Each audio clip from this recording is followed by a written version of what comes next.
Hey there! In this video, I'll show you how to move files on SharePoint. I'll be showing you this on the web version. Let's get straight into it. First, open your SharePoint site and go to the document library that has the file you want to move. The document library will open, showing your files and folders in either list or grid view. Next, you need to select the file you want to move. Hover over the file and click the circle to the left of its name. You'll see the circle fill with a check mark, and the command bar at the top will display your available actions.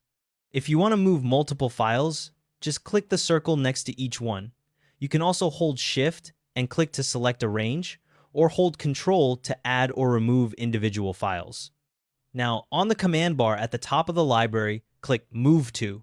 If you don't see it right away, click the three-dot menu to find it. A panel will open on the right side showing your destination options. In this panel, you'll choose where to move your file. SharePoint shows you the current library first, plus any quick access sites you've set up.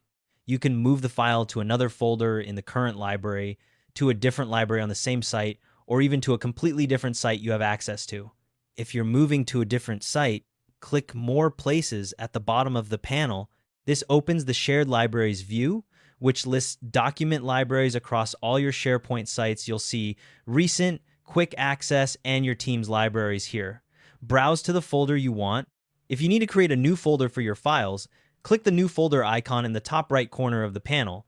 Type in a name for the folder and click Create. Then you can select that new folder as your destination. Once you've found or created the right destination folder, click Move Here at the bottom of the panel.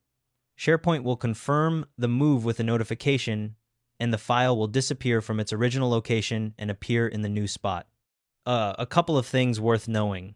When you move a file this way, SharePoint preserves the full version history, so you won't lose any of that. The file also stays in the recycle bin at the source location after the move, so if you need to recover it for any reason, it's there until the recycle schedule clears it. And if you ever open a library and don't see the Move To button at all, that means you're in the classic SharePoint view. The Move To command only works in the modern experience. Hope this helped. If it did, a like and a subscribe would be appreciated. See you next time.